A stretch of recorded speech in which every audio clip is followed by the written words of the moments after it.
السلام علیکم ورحمۃ اللہ وبرکاتہ۔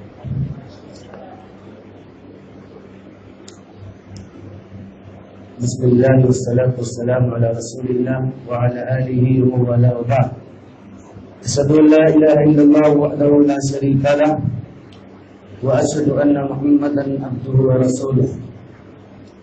أعوذ بالله السميع العليم من الشيطان الرجيم، بسم الله الرحمن الرحيم۔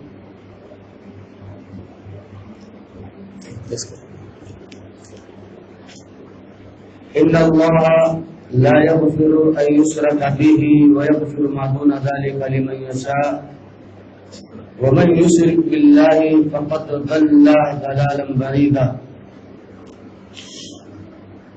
معزز مکرم حاضرین، آپ کے سامنے جس موضوع کے تعلق سے آج گفتگو کی جائے گی وہ ہے مسلم معاشرے میں رائج شرکیہ عقائد۔ اس معاملے میں سب سے پہلی چیز ہم اور آپ سمجھ لیں کہ شرک کہتے کسے ہیں، شرک کے معنی اور مطالب کیا ہے۔ شرک کا مطلب یہ ہوتا ہے کہ اللہ تبارک و تعالی کے افعال میں یعنی کاموں میں اللہ تبارک و تعالی کے رب ہونے میں یا اسی طریقے سے اللہ کے اسماء و صفات میں کسی بھی طرح کا کوئی شریک بنانا۔ مطلب یہ ہے کہ اللہ تبارک و تعالی جو کام کر سکتا ہے اور اللہ تمام کاموں کو کرتا ہے، ان کاموں کے لیے ہم غیر اللہ سے مدد طلب کریں اور کسی کام میں کسی کے شریک ہونے کے لیے، دھیان سے سنیں تو بات سمجھ میں آئے گی، کسی کام میں کسی کو شریک ہونے کے لیے تین چیزیں پانی چاہیے۔ ہو سکتا ہے آخر میں پوچھ لوں تین چیزیں کیا بتایا تھا، میری عادت بھی ہے میں پوچھتا ہوں سوال، جو درس میں رہتے ہیں مجھے معلوم ہوگا کہ کسی بھی کام میں اگر کسی کو شریک بنانا ہے تو تین چیزیں ہونی ضروری ہے۔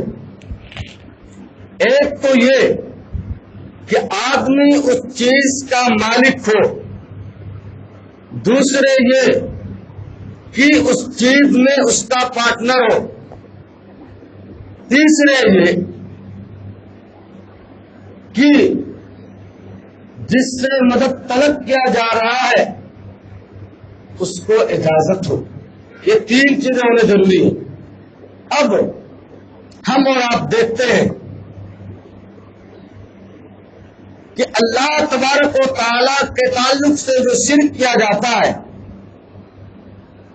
اللہ جو کام کرتا ہے، مثال کے طور پر اولاد دینا، مصیبتوں کو دور کرنا، پریشانیوں کو ختم کرنا، یہ اللہ تبارک و تعالیٰ کے ذمہ ہے۔ اب بتاؤ، اس کا اختیار صرف اور صرف اللہ تبارک و تعالیٰ رکھتا ہے۔ اب ہم اگر کسی دوسرے سے اپنے مصیبت کو دور کرنے کے لیے کہتے ہیں یا کسی دوسرے کے سامنے جا کے بچے کا سوال کرتے ہیں، اولاد کا سوال کرتے ہیں، تو آپ بتاؤ کیا وہ انسان جس سے مانگا جا رہا ہے کیا وہ اس چیز کا اختیار رکھتا ہے؟ نہیں رکھتا ہے۔ کیوں؟ اس لیے کہ جو مردہ ہو گیا وہ گیا، اب وہ کچھ کر سکتا ہے؟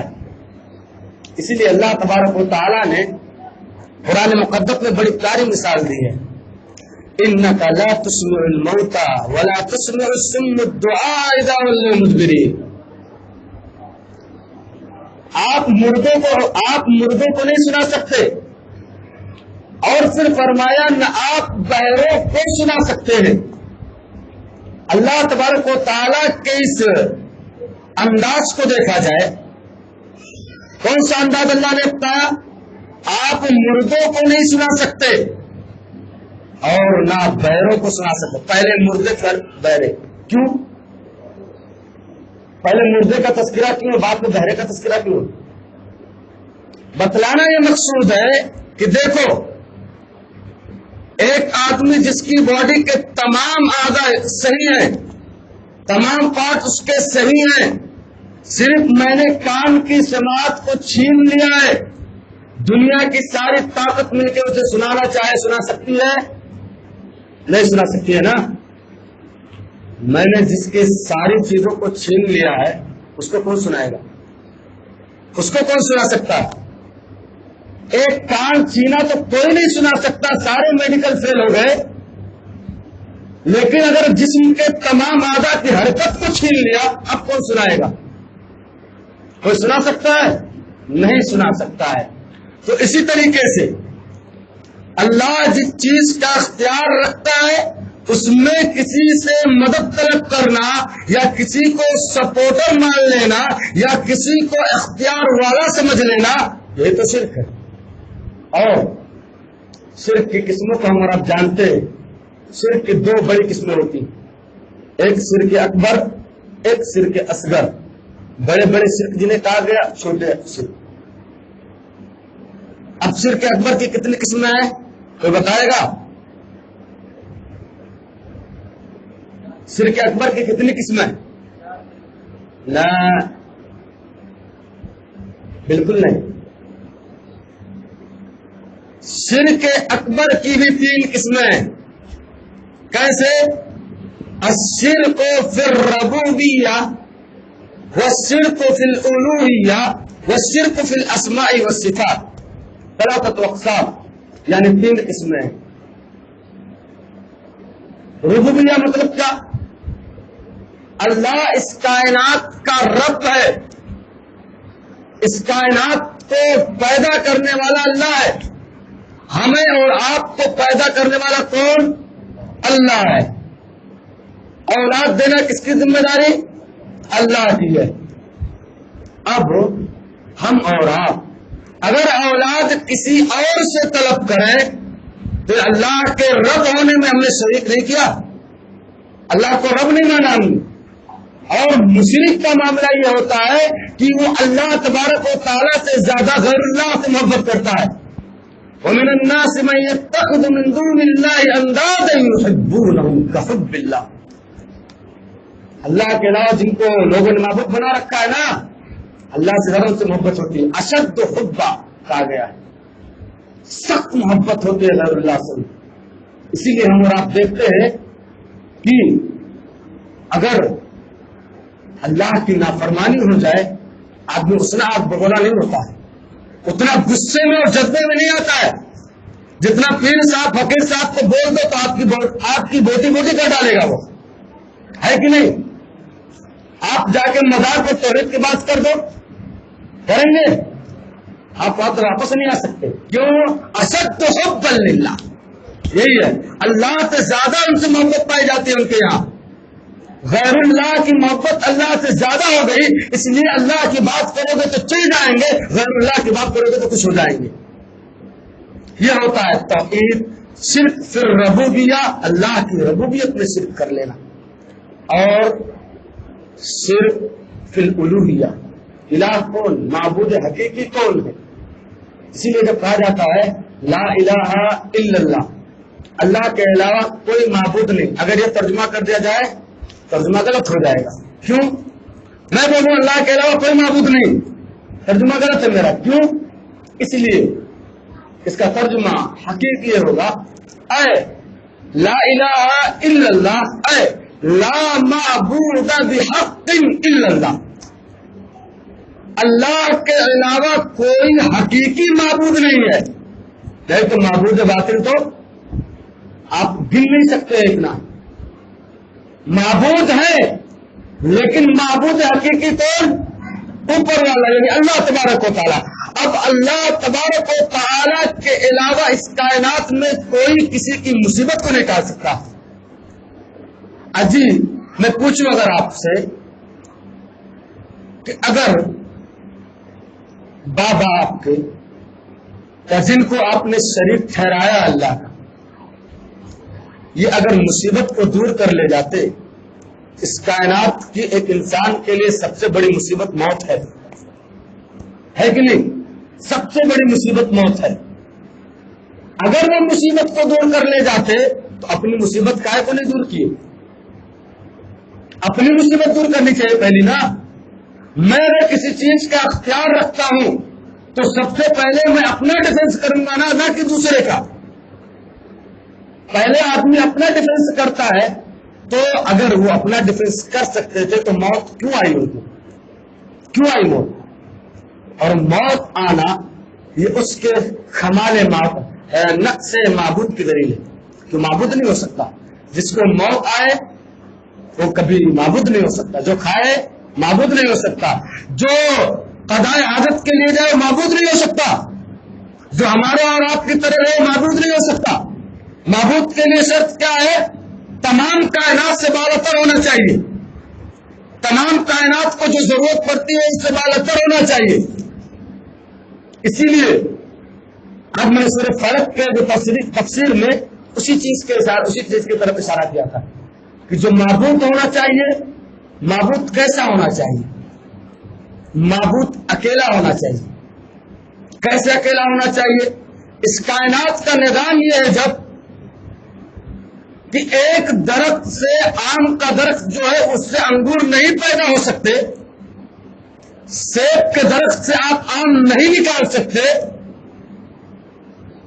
تو ایکوالٹی ہونی چاہیے کہ نہیں ہونی چاہیے؟ ایکتائیت ہونی چاہیے کہ نہیں ہونی چاہیے؟ ایک درخت کا ایک ہی پھل دیتا ہے. اب ایک کائنات ہے تو کائنات کو چلانے کے لیے کوئی ایک اکیلا ہونا چاہیے جو سب سے پاورفل ہونا چاہیے. تو اس کائنات کو چلانے کے لیے کہ اللہ ہے اور وہ سب سے پاورفل ہے، لہذا اس کی ذات میں، اس کی صفات میں یا اس کے ربوبیت میں، اس کے الوہیت میں کسی طرح کا کوئی شرک کرنا یہ انسان کو ہلاک کر دے گا. اور ایک نقطہ بھی بتاتا ہوں میں. اللہ تبارک و تعالیٰ نے فرمایا ان اللہ لا یغفر ان یشرک بہ ویغفر ما دون ذلک لمن یشاء. بے شک اللہ تبارک و تعالیٰ ہرگز نہیں معاف کرے گا، لا یغفر ان یشرک بہ کہ اس کے ساتھ کسی کو شریک کیا جائے. اب اس کے علاوہ جو گناہ ہے وہ چاہے تو معاف کر دے. اور مشرک کا معاملہ اللہ نے بتایا وَمَن يُشْرِكْ بِاللَّهِ فَقَدْ ضَلَّ ضَلَالًا بَعِيدًا. جو اللہ کے ساتھ شرک کرتا ہے وہ دور کی گمراہی میں چلا جاتا ہے. یہ دور کی گمراہی کیا ہے معلوم ہے آپ کو؟ دور کی گمراہی مطلب کیا؟ یہاں میں بیٹھا ہوں، پہاڑ کے اس پار مالوے دور ہو جائے گا؟ نہیں دور ہوا. دور کی گمراہی اللہ نے کیا بتلایا ہے؟ مطلب یہ ہے کہ جب کوئی انسان اللہ تبارک و تعالیٰ کے ساتھ کسی بھی طرح کا کوئی شرک کرتا ہے، جب وہ شرک کرتا ہے تو وہ جتنا شرک کرتا ہے اتنا توحید سے دور ہوتا ہے. معلوم آپ کو؟ شرک کرتا ہے تو اتنی توحید سے دور ہوتا ہے، اللہ کی رحمت سے دور ہوتا ہے. اور اس کائنات کا سب سے بڑا ظلم شرک ہے. ان الشرک لظلم عظیم. شرک اس کائنات کا سب سے بڑا ظلم ہے. کیوں؟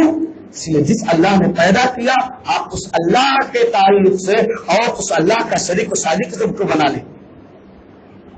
تو آدمی شرک کر رہا ہے، میں نے آج شرک کیا تو یہ مطلب ہوا میرا کہ میں نے شرک کیا تو جتنا شرک کیا اتنا میں توحید سے دور ہوتے گیا، اور جتنا میں توحید سے دور ہوتا جاؤں گا اتنا میں جنت سے دور ہوں گا، جہنم کے قریب ہو جاؤں گا. یہ ضلالم بعیدہ کا مطلب ہے کہ آدمی گمراہی میں دور ہوتا ہے، مطلب یہ کہ وہ جنت کے قریب نہیں ہو رہا ہے، جہنم کے قریب ہو کر جنت سے دور ہو رہا ہے.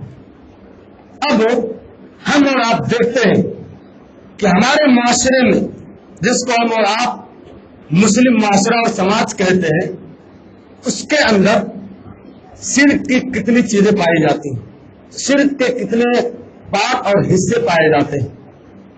مختصر میں آپ کے سامنے تذکرہ کروں گا.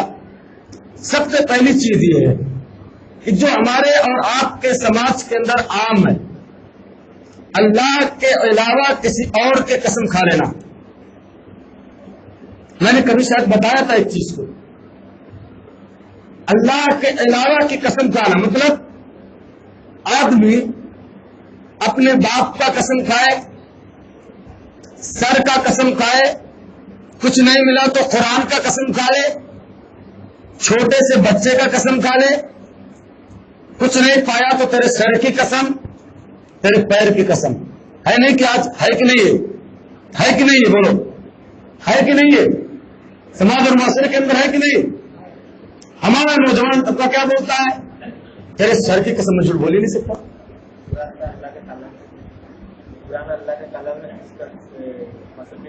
قسم آگے آئے گی. تو عورتیں کیا کرتے ہیں؟ کچھ نہیں ملتا وہ اپنے آپ کو صحیح ثابت کرنے کے لیے چھوٹے سے بچے کی قسم کھا لیتی ہے.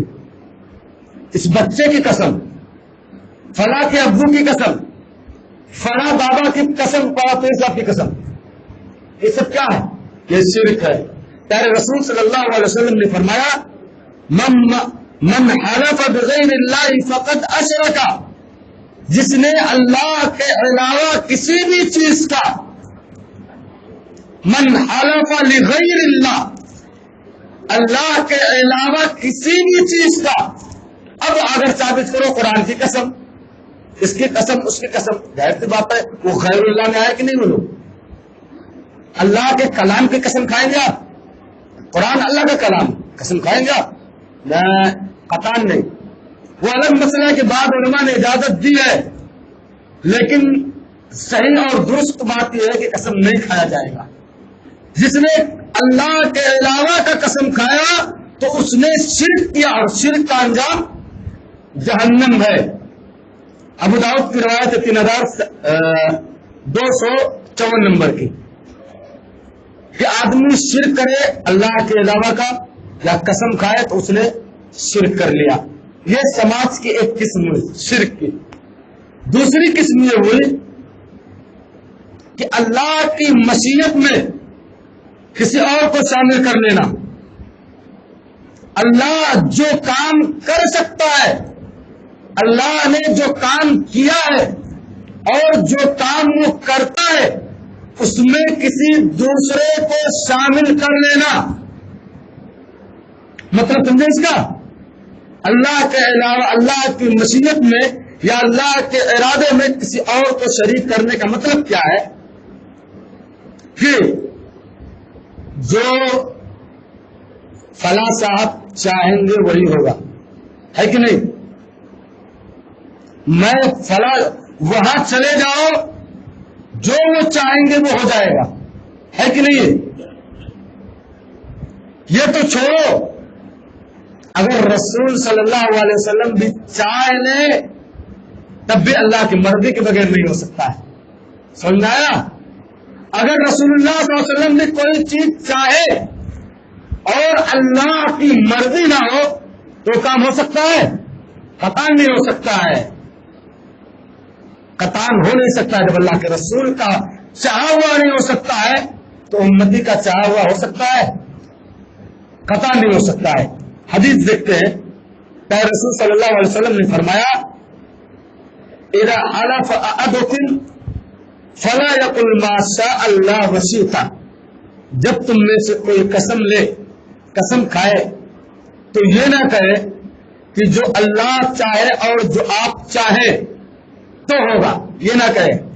وَلْيَقُلْ مَا شَاءَ اللَّهُ ثُمَّ شِئْتَ، بلکہ وہ یہ کہے جو اللہ نے چاہا پھر آپ نے چاہا. مطلب کیا ہے؟ اللہ نے چاہا اس کے بعد ہی آپ نے چاہا ہے. سمجھ میں آیا؟ کچھ سمجھ میں آیا؟ بولو بولو بولو، آیا یا نہیں آیا؟ تو میں چلا جاؤں گا، ہو سکتا ہے کچھ کنفیوژن اگر رہ جائے تو وہ میرے لیے عذاب بن جائے گا. تو اللہ نے جو چاہا وہی ہونے والا ہے. کوئی غیر چاہے اللہ کے علاوہ تو نہیں ہو سکتا ہے. جب نہیں ہو سکتا ہے تو اجی یہ بچہ کہاں سے آتا ہے؟ بولو. میں بیمار ہو گیا, ابھی آئے گی, اٹھا کے لٹکا لیا کچھ, بیماری دور ہو جائے گی. اللہ نہ چاہے تو, اللہ نہ چاہے. اصل میں مسئلہ کیا ہے معلوم ہے؟ ہم لوگوں کو اللہ پر توکل اور یقین نہیں ہے, اس لیے ہم کہیں جاتے ہیں. سب سے پہلی بیماری یہی ہے. حالانکہ رسول اللہ صلی اللہ علیہ وسلم نے فرمایا, سنن ترمذی اور ابو داؤد کی روایت ہے, لو انکم توکلون علی اللہ حق توکلہ لرزقتم کما ترزق الطیر تغدو خماسا وتروح بطانا. اگر تم لوگ اللہ پر اسی طرح بھروسہ کر لو جس طرح بھروسہ کرنے کا حق ہے, تو تم کو اسی طرح روزی دیا جائے گا جس طرح پرندوں کو دیا جاتا ہے, جو صبح خالی پیٹ نکلتے ہیں, شام کو پیٹ بھر کر آتے ہیں. بہت پیاری حدیث ہے, یہ ذہن میں رکھ لو اپنے. صبح خالی پیٹ نکلتے ہیں اور شام کو پیٹ بھر کر آتے ہیں. مطلب کیا ہے کہ رزق کو تلاش کرنے کے لیے, کمائی کو لینے کے لیے آدمی کو محنت کرنی پڑے گی. پرندے صبح جاتے ہیں تب ان کو رزق ملتا ہے, گھر بیٹھے رزق نہیں ملتا ہے. محنت کرنا, اور محنت کرنا توکل کے خلاف نہیں, اسباب کو اختیار کرنا توکل کے خلاف ہے, قطعا نہیں ہو سکتا. لیکن ان اسباب کو اختیار کرنا جو ناجائز صحیح ہو جائیں گے, نہیں, جو روزی آپ پر ہے اس سے بھی محروم ہو سکتے ہیں. اب ہو سکتا ہے کوئی سوال کرے تو پھر وہ لوگ جو اللہ کے ساتھ شرک کرتے ہیں ان کو روزی کیوں ملتی؟ یہ مال معلوم ہے اللہ کی طرف سے بہت بڑی آزمائش ہے, بہت بڑی آزمائش ہے. اللہ تبارک و تعالیٰ نے ان کی رسی کو ڈھیلی چھوڑ دیا ہے. کتنا شرک کرنا ہے تو کر لے, لیکن جب رسی کو کھینچے گا تو دنیا کی کوئی طاقت انہیں بچا پائے گی؟ نہیں بچا سکتی ہے, ہرگز نہیں بچا سکتی ہے. اسی لیے اللہ نے ان کی رسی کو ڈھیلی چھوڑ دیا ہے. جتنا شرک کرنا ہے کر لے, لیکن یاد رکھنا جب میری پکڑ آ جائے گی, ان بطش ربک لشدید, تیرے رب کی پکڑ بہت سخت ہے.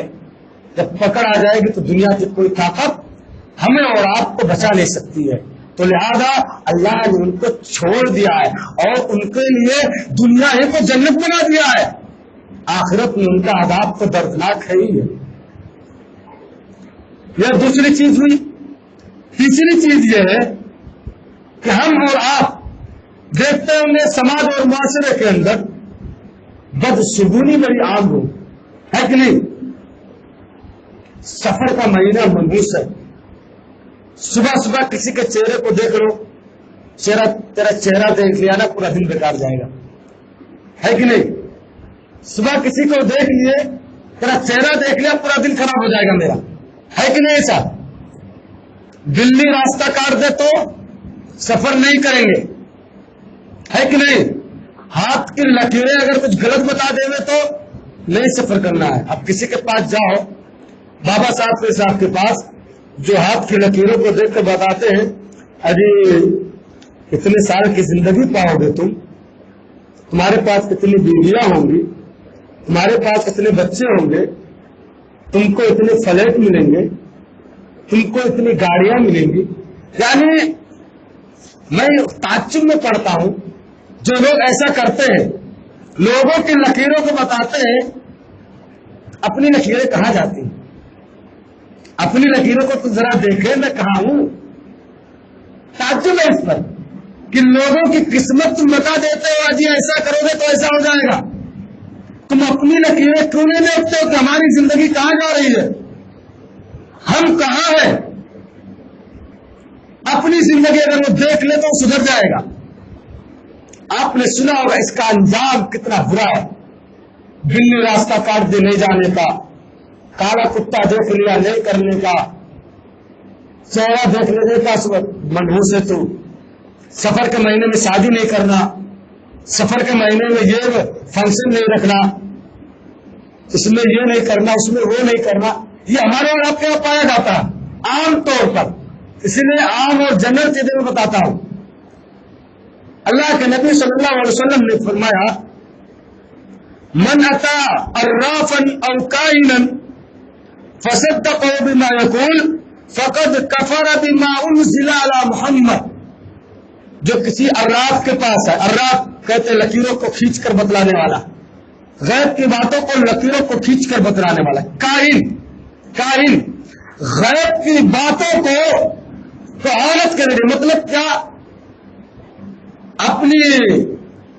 اپنے تجربے کے ذریعے، یا اسی طریقے سے کہہ لیا جائے اگر یہ اپنے جو ہے ایکسپریس وغیرہ جو ہوتے ہیں اس کے ذریعے سے وہ کہے یہ کام کرو گے تو ایسا انجام ہے، یہ کرو گے تو ایسا انجام ہے. تو ان کے پاس اگر کوئی جائے یا جوتشی کے پاس اگر کوئی جائے تو اللہ کے رسول نے فرمایا من اتا عرافا او کاہنا، ان کے پاس آئے، انہوں نے جو کہہ دیا مان لے.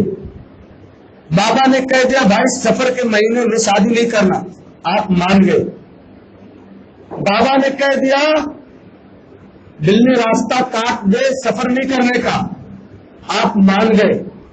یا کوئی ایسی چیز انہوں نے غیب کی بتلائی، آپ مان گئے. بتلایا بھائی دیکھو فلاں تاریخ کو تمہارے لیے خطرہ ہے، بتلاتے ہیں کہ نہیں لوگ بتلاتے ہیں، آپ مان گئے.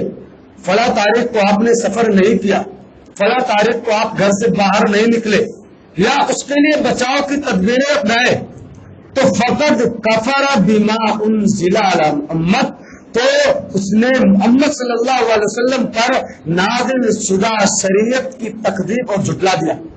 سمجھے مطلب کیا ہو؟ وہ انسان کافر ہو گیا، مسلمان رہا نہیں. وہ الگ مسئلہ ہے کہ ہماری دماغ میں وہ مسلمان ہے ہی نہیں جس نے کاہن کی بات کی تصدیق کر دی.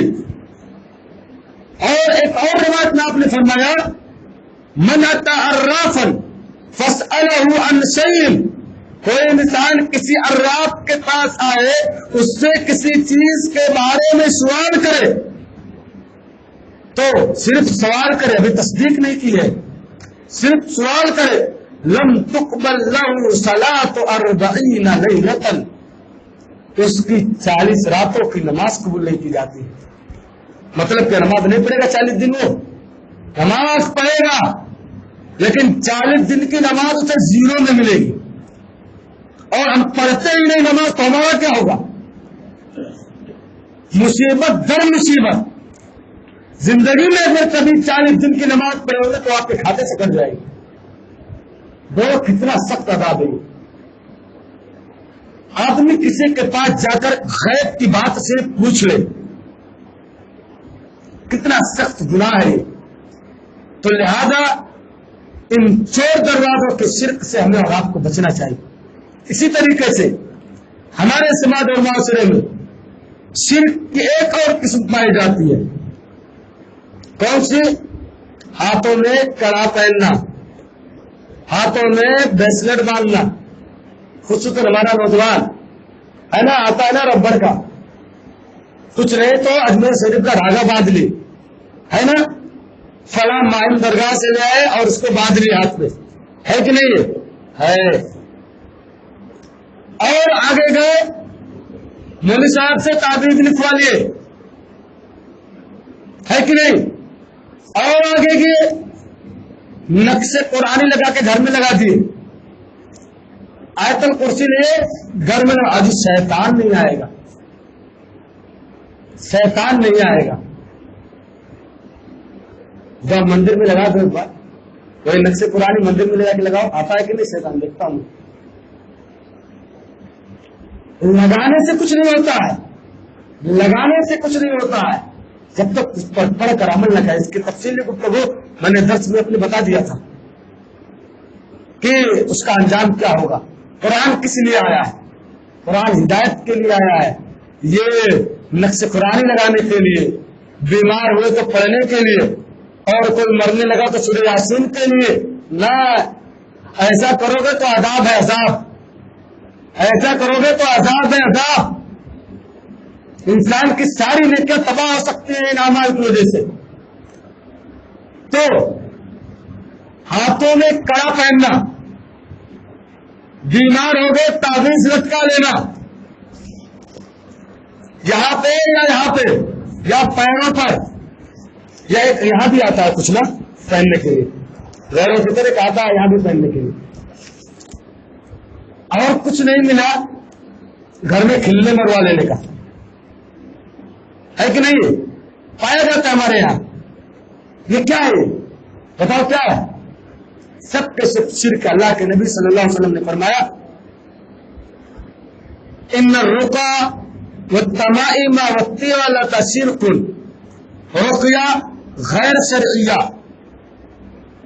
غیر شرعیہ میں کیوں کہہ رہا ہوں؟ شرعی رقیہ مطلب قرآن کی آیت پڑھ کر یا رسول کی دعاؤں کو پڑھ کر آدمی اگر کسی کو دعا کرتا ہے، جنات شیاطین چھڑاتا ہے، بہت اچھی بات ہے. لیکن اگر اپنے طرف سے ملاتا ہے کہ نہیں؟ اپنے طرف سے ملاتا ہے یا ان الفاظ کے ذریعے جو کسی کے جن اور شیطان کو چھڑاتا ہے جو شرک ہو، یا ان چیزوں کے ذریعے بھیا اگر بتی سلگاؤ ہے کہ نہیں، لوبان یا پتہ نہیں جو کیا آتا ہے خوشبو دیتا ہے وہ لاؤ، اس کے ذریعے سے چھڑایا جائے جو شرک پر مبنی ہو تو کیا ہے؟ ناجائز. تو یہ چیزیں شرک. اور پھر وہ تمائم. تمائم یہ تمیمہ کی جمع ہے، یعنی تعویذ. اب تعویذ کسی بھی قسم کو، بعض لوگ کہتے ہیں بھائی قرآن کی تعویذ لگا سکتے ہیں. میں یہ سوال کرتا ہوں کیا قرآن تعویذ کے لیے آیا تھا؟ اسی تعویذ کو پہن کر ٹوائلٹ میں باتھ روم میں اپنی بیوی سے ہم دستگیری کرتے ہو، اسی تعویذ کو پہن کر شرم نہیں آتی ہے؟ قرآن اسی لیے آیا تھا ٹوائلٹ میں لے جاؤ، باتھ روم میں لے جاؤ، بیوی سے ہم دستگیری کرو تو ادھر لٹکا کے رکھو. اسی لیے آیا تھا قرآن، خطان نہیں. تو تمیمہ یعنی تعویذ وہ تیوالا تھا. تیوالا سمجھتے ہیں؟ تیوالا کا سب سے اچھا ترجمہ یہ ہے محبت کی پڑیا. محبت کی پڑیا سمجھتے ہیں؟ آج کل یہ ہو رہا ہے محبت کی پڑیا. سمجھتے ہیں آپ لوگ؟ لگتا ہوا نہیں آپ کے اوپر، آپ آزمائے نہیں گئے اس پڑیے سے. محبت کی پڑیا کہتے ہیں جیسے میری بیٹی کی شادی فلاں صاحب سے ہو گئی، اب فلاں صاحب میری بیٹی سے محبت نہیں کرتے، میری بیٹی سے زیادہ اپنے ماں باپ پر دھیان دیتے ہیں یا سسرال سے زیادہ اپنے گھر والوں پر دھیان دیتے ہیں، سسرال کی طرف نظر رحمت بھی نہیں کرتے. اب کیا کرتے ہیں سسرال والے کہ مولوی صاحب کے پاس جا کے کچھ دعا لے لیتے ہیں، کچھ تعویذ لکھا دیتے ہیں اور حضرت کے اوپر پڑھ کے پھونک دیتے ہیں یا حضرت کو پانی وغیرہ کے ذریعے پلا دیتے ہیں. اب اس کا اثر یہ ہوتا ہے کہ ساری رحمتیں ایک ہی طرف سمجھ جاتی ہیں. جو مقصد ہوتا ہے وہ مقصد کی طرف آ جاتا ہے. بیوی سے محبت کا اگر تعویذ ہو تو بیوی سے محبت لازم ہو جاتی، ماں باپ جائے بھاڑ میں، ایسا ہو جاتا ہے. تو یہ بھی شرک ہے. خواتین میری خواتین بیٹھی ہیں، سنے ہو زیادہ تر محبت کی پڑیا انہیں کی طرف سے آتی ہے. میں کھلا بولتا ہوں، میں اصل میں ویسا ریپ راپ یا اسی طریقے سے جو ہے چھپ کر بات نہیں کرتا ہوں. سامنے سے دو دو چار ہوتا ہے، ہمارے یہاں 3 اور 5 نہیں ہوتے، 2 اسی لیے صاف بولتا ہوں. تو تمیمے کو لٹکانا، محبت کی پڑیا یا اسی طریقے سے غیر شرعی رقیہ کا استعمال کرنا، یہ ساری کی ساری چیزیں شرک ہے. من تعلق شیئا اوکل الیہ، جس نے کسی چیز کو لٹکایا وہ اسی کے بھروسے کر دیا گیا. مطلب کیا ہوا؟ اب اللہ اس کا حامی اور ناصر نہیں ہے. اسی لیے دیکھتے ہیں نا کہ کہیں سے اگر تعویذ لے آؤ تو کیا ہوتا ہے کہ بیماری آتی ہی نہیں ہے کہ نہیں. تعویذ اگر کوئی انسان پہن لیتا ہے تو ایسا لگتا ہے کہ اس کو بیماری آتی ہی ہوتا ہے، اس لیے کہ انسان جس کا عقیدہ رکھتا ہے اسی پر بھروسہ بھی کرتا ہے. جب اسی پر بھروسہ کر لیا تو اب اس کا کوئی چیز نہیں چلتی. ایک واقعہ ہمارے یہاں کا، ہمارے ایک شیخ ایسے عبد الواحد صاحب یوسفی اطہری، بزرگ سلفی عالم ہے بیچارے. ایک مرتبہ انہوں نے بتایا ہم لوگ کو باقاعدہ مسافرتاً کہ میں اپنے گاؤں میں گیا ہوا تھا، تو میرے گاؤں سے قریب کی ایک بوڑھی عورت آئی اور میں اپنے گھر کی سیڑھی پر کھڑا ہوا تھا. وہ آ کے بولی مولانا تعویذ بنا کے دے دو، میرے سینے میں بہت درد ہے. اب وہ کچھ نہیں بولے، بولے میں خاموش رہا، وہ چلی گئی. میں اسے کھڑا سوچتا ہی تھا کہ اب کیا کروں، کیا تعویذ تو شرک ہے، یہ تو بول کے چلی گئی. اور عورت بہت خطرناک تھی، وہ رہتے ہیں نا سماج اور معاشرے میں کچھ عورتیں ہیں جن کو پورا معاشرہ جانتا ہے یا پورا معاشرہ ڈرتا ہے ان سے، تو ویسے تھی وہ. تو بول رہے میں تھوڑی دیر سے انتظار کر رہا تھا، سوچ ہی رہا تھا کیا کروں. اتنے میں میں دیکھتا ہوں کہ وہ ادھر سے آ رہی ہے. اب میں ڈر گیا، ابھی تو سننا پڑے گا کچھ نہ کچھ مجھ کو. تو کیا میں سے نیچے زمین میں دیکھا تو بیڑی سمجھتے بیڑی، اس کے اوپر کا جو کاغذ ہوتا ہے، پہلے جو کاغذ میں آتی تھی، تو بولے اس میں کاغذ پڑا ہوا تھا میرے سامنے. میں نے اس کو اٹھایا ایسے اور اس کو لپیٹ کر مروڑ کر ایسے دبا دیا اس کو، اور اس کے بعد اس کو دے دیا کہ لے جاؤ ایک کپڑے میں اس کو رکھ کے اور موم وغیرہ لگا کے بات لے جائے، تمہاری بیماری دور ہو جائے گی. کچھ کیا نہیں میں نے. اب وہ ایک ہفتے کے بعد وہ آئی، بولتے ہیں مولانا آپ نے جو تعویذ دیا تھا نا بڑا اثر کیا اس نے. آج تک جب سے گئی ہوں ابھی تک میرا سینہ درد نہیں ہوا. حالانکہ پہلے کیا تھا کچھ نہیں. تعویذ کس کی بنی ہوئی تھی؟ وہ بیڑی کے کاغذ کی. تو کہتے ہیں کہ آدمی جس چیز کا عقیدہ رکھ لیتا ہے اللہ اسی کے بھروسے اس کو کر دیتا ہے. اب اس کو اللہ کے مدد پر امید نہیں ہوتی ہے، اب اسی تعویذ کے سہارے رہتا ہے. تو تعویذ کا لٹکانا یہ شرک ہے.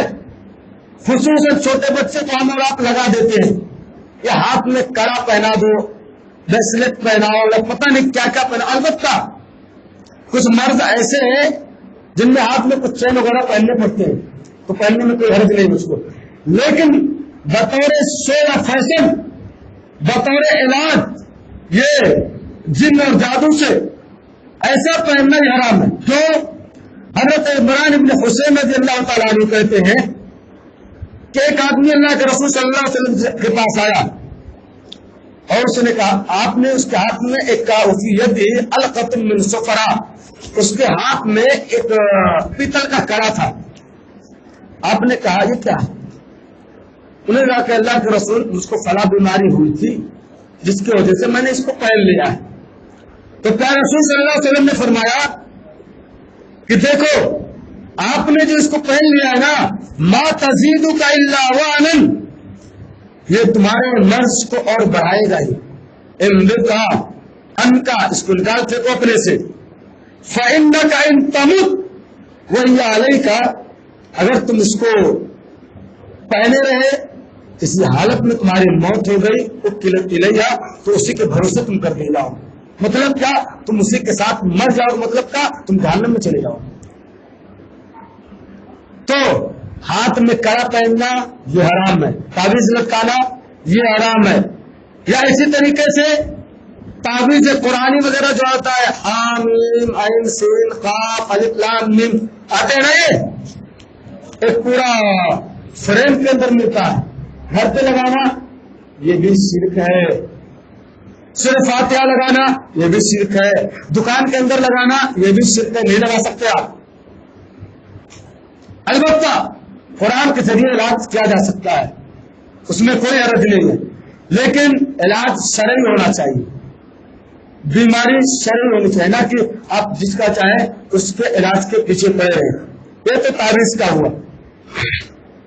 اسی طریقے سے ہم اور آپ کا معاملہ، ہمارا اور آپ کا یہ ہے کہ کبھی کبھی ہم اور آپ یا ہمارے خواتین خصوصاً انٹرٹینمنٹ کے لیے، گھومنے کے لیے، سیر کرنے کے لیے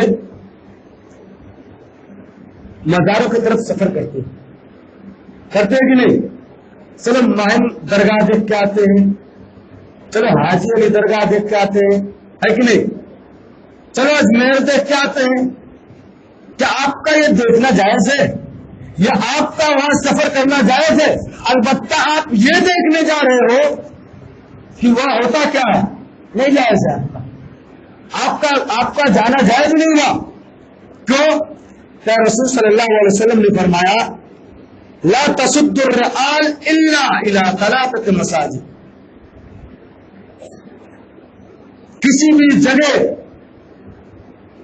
کے لیے خصوصی سفر نہیں کیا جا سکتا، کسی بھی مکان کی خصوصی زیارت نہیں کی جاتی ہے، اور نہیں کیا جا سکتا سوائے 3 مسجدوں کے، مسجد حرام، مسجد نبوی جو مدینہ میں، اور مسجد اقصی جو فلسطین بیت المقدس جسے کہتے ہیں اس کے وہ۔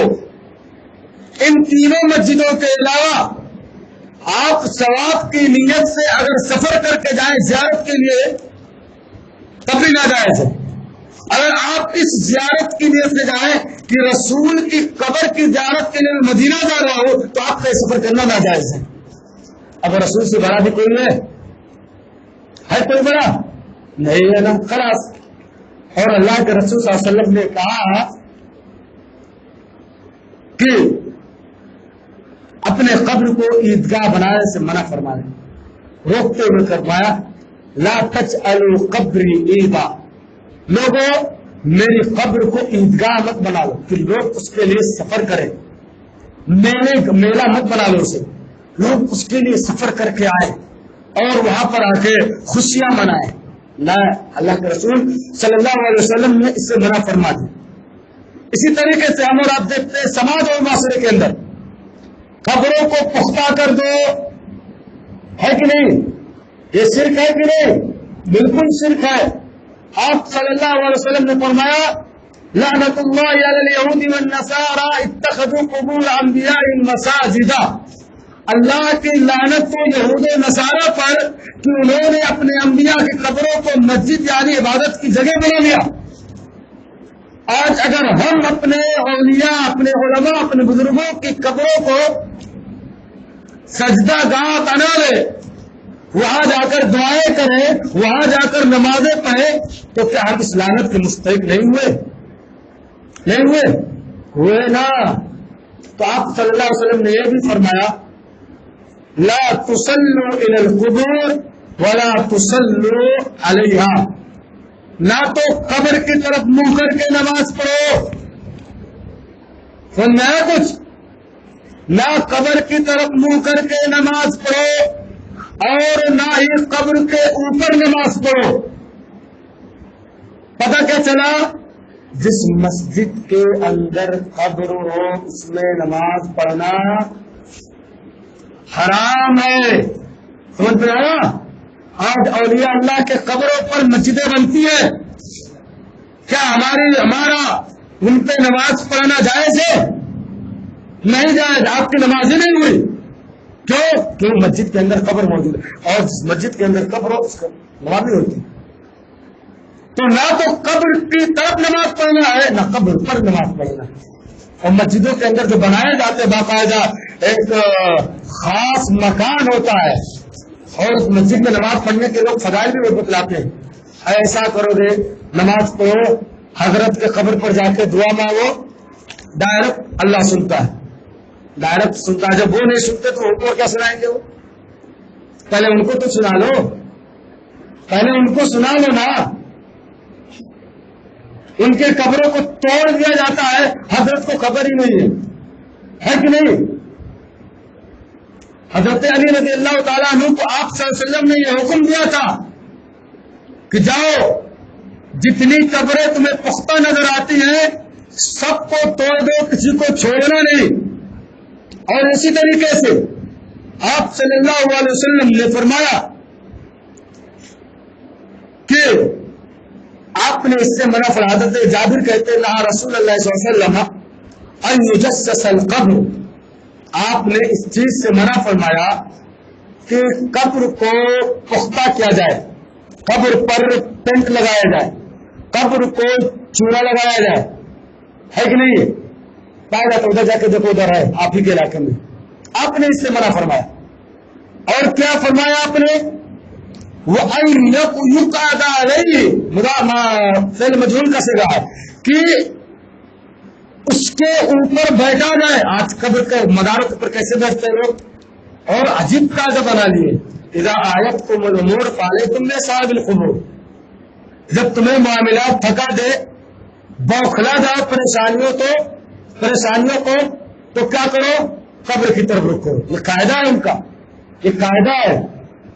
پریشانیوں سے اگر تم گھبرا جاؤ، بس قبر کی طرف چلے جاؤ، حضرت جو مانگو گے وہاں پورا کر دیں گے. تو یہ کرنا کیا ہے؟ وہ یقعد علیہ، اس کے اوپر بیٹھنا، یہ سے آپ نے منع فرمایا. وہ یبنا علیہا المساجد، اس کے اوپر مسجد کو بنانا یہ حرام ہے. جب مسجد کو اس پر نہیں بنایا جا سکتا تو اس کے اندر عبادت بدرجہ اولا حرام ہے. یہ چیز ہو گئی. اب شرک کا ایک سبب آخر کے طور پر، شرک کے انجام کو آپ لوگ تو جانتے ہیں. شرک کا انجام ڈائریکٹ جہنم ہے، کوئی اس میں ریپ رہا، کوئی شک کا مسئلہ ہے ہی نہیں. شرک ہوتا کیسے معلوم ہے آپ کو؟ آدمی شریک کیوں بناتا ہے کسی کو؟ غلو کی وجہ سے. اس کائنات میں سب سے پہلا اگر شرک ہوا تو کس کی بنیاد پر؟ غلو کی بنیاد پر. صحیح بخاری کتاب التفسیر کی روایت پڑھ لو اچھے سے. آپ صلی اللہ علیہ وسلم کیا فرماتے ہیں؟ اور اس کی تفسیر حضرت ابن عباس نے کہا، اللہ کے رسول نے بلکہ ابن عباس نے، کہ قوم نوح کے، یہ بات بتا کے بات ختم کروا. حضرت نوح علیہ السلام کے قوم میں کچھ بزرگ لوگ تھے. ہوتے نا سماج کے اندر کچھ اچھے لوگ رہتے ہیں، بزرگ لوگ رہتے، بڑے نمازی تہجدگار پابند ساری چیزیں رہتے ہیں وہ لوگ. تو کچھ نیک لوگ حضرت نوح علیہ السلام کے قوم میں تھے. اب وہ بیچارے مر گئے. اب ان کے پاس شیطان آیا، بولتا ہے کہ دیکھو یہ جو تمہارے بزرگ تھے نا، بڑے نیک آدمی تھے یار، بیچارے دنیا سے چلے گئے. ایک کام کرو نا. بولے کیا؟ ایک کام کرو کہ کم سے کم ان کا ایک اسٹیچو بنا لو اور اپنی میٹنگ ہال وغیرہ کے اندر اس کو رکھو کہ جہاں تم لوگ بیٹھو کم سے کم ان کو دیکھو تو ان کی یاد تازہ رہے. اسٹیچو بنوا دیا اس نے. چلو ہو رہا ہے، یہ کام ہو رہا ہے. اب جب اسٹیچو اور مجسمہ بنانے والے مر گئے، یہ بھی جا گئے، چلے گئے دنیا سے. اب جب دوسری نسل آئی تو ان کے سردار کیا کہتا ہے معلوم ہے تم کو؟ یہ جو پیر صاحب بزرگ صاحب جو ہے نا، تمہارے ابو لوگ ان کی عبادت کرتے تھے، ان کے سامنے سجدہ کرتے تھے، اس لیے ان سے اپنے دعاؤں کو مانگتے تھے. کہ کیا کرو تم بھی مانگو. تو کیا ہوا؟ ان لوگوں نے بھی مانگنا شروع کر دیا، وہی سے شرک کی ابتدا ہو. اور اسی لیے نبوت حضرت نوح کو جو رسالت ملی ہے، رسالت کیوں ملتی ہے معلوم ہے آپ کو؟ جب کسی قوم کے لوگ شرک کرنے لگے تو اس قوم کے اندر جو نبی آتا ہے وہ جب لوگوں کو شرک سے ڈراتا ہے تو اسے رسالت دیا جاتا ہے. نبی رسول میں تھوڑا سا فرق ہے، وہی ہے. تو اسی لیے اللہ کے رسول صلی اللہ علیہ وسلم نے فرمایا لا تطرونی کما اطرت النصارى عیسی ابن مریم انا عبد اللہ فقولوا لی عبد اللہ ورسولہ. بخاری کتاب احادیث الانبیاء کی روایت ہے. آپ نے فرمایا لوگوں تم میری تعظیم ویسے مت کرو جیسا کہ نصارہ نے عیسی ابن مریم کی. کیا کیا ان کے تعلق سے؟ ان کو اللہ کا بیٹا بنا دیا. سمجھتے ہیں آپ لوگ؟ انہیں کو تو بنایا گیا تھا، اللہ کا بیٹا بنا دیا. ان کے مقام کو بڑھانا چاہتے تھے لیکن یہ نہیں جانتے کہ اللہ کا بیٹا بنانے چاہتے تو عیسیٰ کا مقام بڑھ جائے گا اس سے. تو میری تعظیم اسی طرح مت کرو جس طرح نصارہ نے عیسیٰ کو کیا اور انہیں اللہ کا بیٹا بنا دیا. تم مجھے کیا کہو؟ میں تو اللہ کا رسول اور اس کا بندہ ہوں، لیکن تم مجھ کو کہو فقولوا لی، مجھ کو کہو عبداللہ و رسول، اللہ کا بندہ اور اس کا رسول. پتہ کیا چلا؟ نبی بشر تھے، نبی نور نہیں تھے. سمجھ آیا؟ اور عبد وہی ہوتا ہے جو نور نہ ہو، عبد وہی ہوتا ہے جو عالم الغیب نہ ہو. تو نبی نہ عالم الغیب تھے نہ نبی نور تھے، بلکہ آپ ہماری اور آپ کی طرح انسان تھے، لیکن انسانوں کی اعلیٰ کوالٹی کے. سب سے اس کائنات میں سب سے معزز اللہ کے نبی صلی اللہ علیہ وسلم اللہ تبارک و تعالیٰ کی بات. نہیں تو کچھ لوگ اس کا بھی ہوا بنا لیں گے. تو لہذا یہ آپ کے سامنے شرک کی قسموں کو بیان کیا گیا. اب ہماری ذمہ داری یہ ہے کہ ہم اور آپ شرک سے اپنے آپ کو بچانے کی کوشش کریں، کیونکہ رسول نے فرمایا شرک یہ چوٹی کے چال سے بھی زیادہ خطرناک ہے. چوٹی آتی ہے نا تو کچھ نشانات چھوڑ جاتی ہے، لیکن شرک جب آتا ہے تو انسان بھی نہیں چھوڑتا، آدمی کو گمراہ کر کے چھوڑ دیتا ہے. تو لہٰذا شرک سے حد المقدور خود بچو، بچانے کی لوگوں کو کوشش کرو، سمجھانے کی کوشش کرو. اللہ تبارک و تعالیٰ سے دعا ہے کہ اللہ ہمیں کہنے اور سننے سے زیادہ عمل پیرا ہونے کی توفیق عطا فرمائے. آمین. تقبل یا رب العالمین. وآخر دعوانا ان الحمد للہ رب العالمین. السلام علیکم.